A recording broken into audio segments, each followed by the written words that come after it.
ሰላም ጤና ይስጥልን ውድ ቻናል ቤተሰቦች፣ ዛሬ እጅግ አስደንጋጭና ያልተጠበቀ መረጃ ይዘንላችሁ ቀርበናል። አብርሃም ሩታን ለምን ከሰሳት? ሄርሜላስ በሩታና በአብርሃም መካከል የጠነሰሰችው አዲስ ሴራ ምንድነው? ሩታስ አብርሃምን ከህይወት ያውጥቻለሁ ስትል የሰጠችው ጠንካራ ምላሽ ምን ይሆን? ጋሽዬስ ነገሮችን ለመፍታት ወደ አዲስ አበባ ጉዞ ሊጀምር ነው። ሁሉንም ዝርዝር መረጃዎች አሁን እናቀርባለን። እስከ መጨረሻው አብራችሁን ቆዩ። ሰሞኑን በሶሻል ሚዲያ በተለይም በቲክቶክ እና በዩቲዩብ አብርሃም ሩታን ከሰሳት፣ ፍርድ ቤት መጥሪያ ደረሳት የሚል ወሬ በስፋት ሲሰራጭ ነበረ። እንዲሁም ክስ የቀረበው ሩታ ገና ሳታጠናቀቅ አዲስ ፍቅረኛ ይዛለች በሚል የቅናት መንፈስ እንደሆነ ሲነገር ቆይቷል። ነገሩ ግን እውነታው ምንድነው የሚለውን ስናይ እኛ ባደረግነው ማጣራት ይህን ክስ የወሬ የሚሆን መሰረት በፍጹም ውሸት መሆኑን አረጋግጠናል። ይሄ ወሬ ሆነ ብሎ ያፈበረኩት እና የሰሩት የሄርሜላ ስራ እንደሆነ ታውቋል።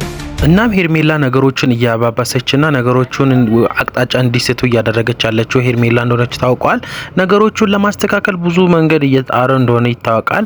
አብርሃምን ከሷል የተባለው ነገር ደግሞ ውሸት እንደሆነ ከታማኝ ምንጮቻችን እየሰማን እንገኛለን። ነገሮቹ ወደ ሌላ መንገድ እያስኬዱ ነው ያሉት።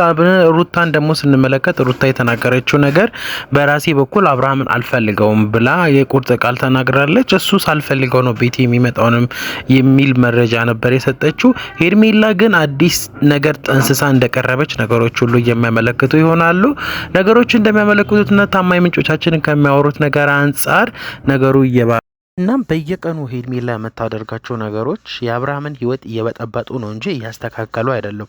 አንደኛ አሁን ሄርሜላ ያደረገችው ነገር ቢኖር ነገሩን የባሰ እየበጠበጠችና ሄዳ ሩታን የመሳደብ የመናገር ነገሮችን ጀመራለች። ይህ አግባብ ያልሆነ ነገር ነው።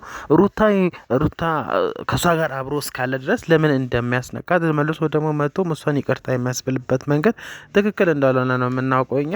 እናንተስ የራሳችሁን አስተያየት ምን ይላል የሚለውን ደግሞ ብታዩና አስተያየት ብትሰጡ ጥሩ ነው ብለን እናምናለን።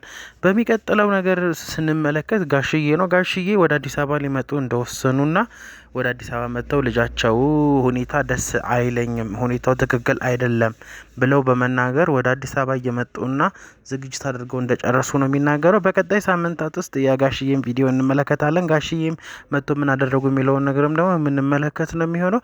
ነገሮቹ አቅጣጫቸውን ከመሳታቸው በፊት ነገሮችን ማስተካከል መኖር አለባቸው።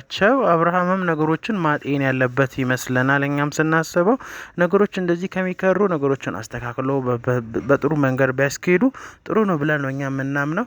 ለማንም ጥላ አይጠቅምም፣ ለማንም ደግሞ መካሰስ ሆነ ምን ማለትም አይጠቅምም። ያው ክሱም ውሸት መሆኑን ሰምተናል። ውሸት ነው ተብሏል። ነገሩ ያው የሄርሜላ ስራ ሄርሜላ መሀል ላይ የምታደርጋቸው ነገሮች በጣም ከባድ ነገሮች ናቸው። አሁን ወደፊትም ምን ይፈጠራል የሚለው አዳጋች እየሆነ ይገኛል። እናንተስ ምን ትላላችሁ? አስተያየታችሁን የራሳችሁን ኮሜንት መስጫው ላይ አስቀምጡልን። ይሄ ጥሩ ነው፣ ይሄ መጥፎ ነው የምትሉትም ነገር ሀሳብ አስተያየት ሰጡልን። በሚቀጥለው ቪዲዮ እስከምንገናኝ ደህና ቆዩልኝ።